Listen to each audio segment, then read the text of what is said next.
You see, as a young enlisted SEAL at SEAL Team 1, there were 2 pictures on the quarterdeck. Just 2. The pictures were of SEAL Team 1's Medal of Honor recipients, Lieutenant Bob Carey and Petty Officer 2nd Class Mike Thornton.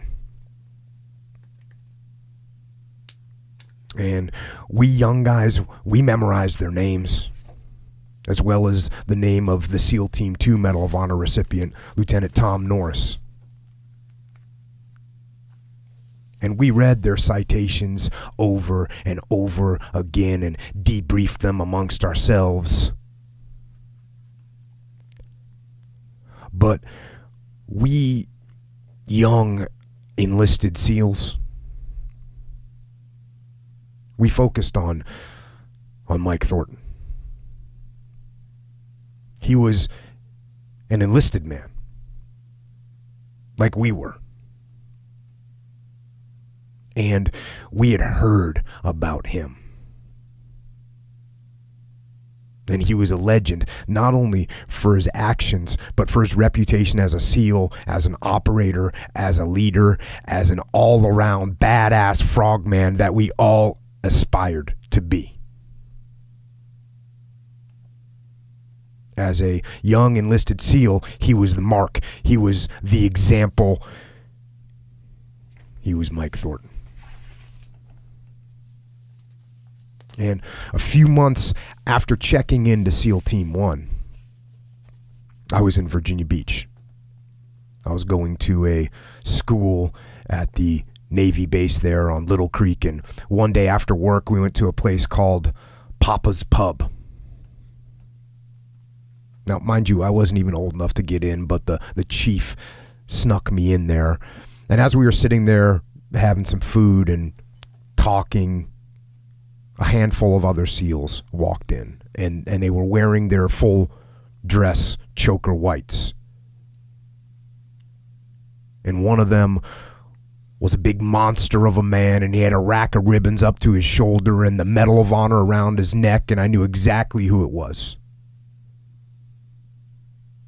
It was Mike Thornton. Right there in front of me, the ultimate SEAL, the ultimate hero standing there in the flesh.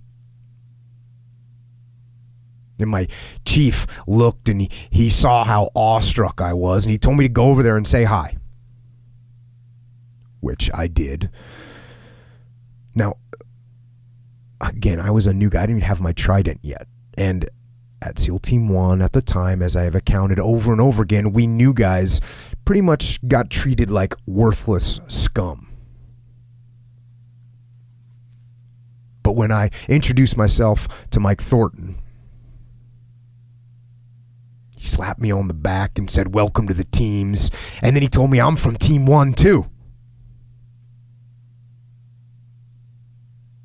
I'm from Team 1 too. And then he bought me a beer and treated me like I was his brother, the man himself, treating a pathetic new guy like me like I was one of his long-lost buddies. And I never forgot that attitude and that humility. And I would see Mike Thornton occasionally over the years, and I swear it always seemed like he remembered me, at least in my mind.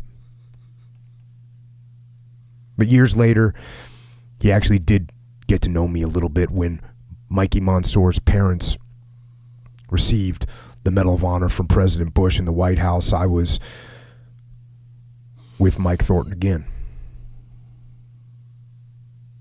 And after that solemn ceremony, well, we went and we drank and we raised hell and we raised our glasses to Mikey and to the rest of our fallen brothers. And Mike Thornton treated me and the rest of our task unit the same way he treated me when I first met him.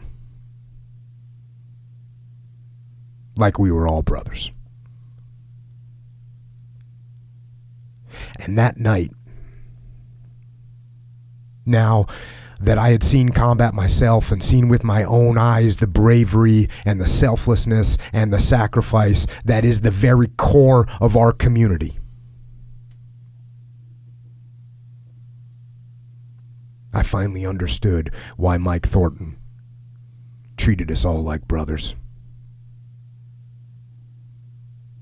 It's because we were.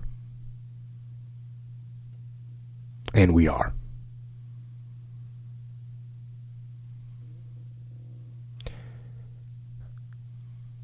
And with that, it is an absolute honor to have here tonight a hero, a legend, a patriot,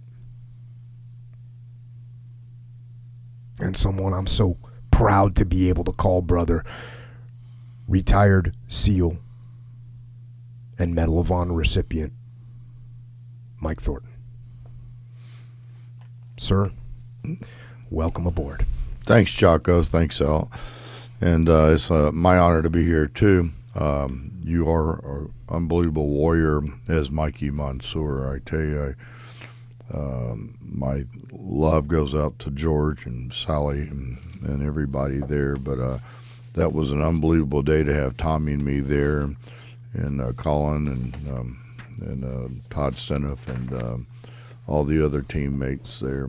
It was a lot different than when I received my medal. So, but it was an honor that these young men are getting the respect that they deserve so much, and then to bring the whole team on. When I received my medal, it was only Tommy, and Tommy received his medal, it was only me. So God bless the Navy. They're finally getting it right, and honoring these great young men like Mikey Mansour and Ed Byers.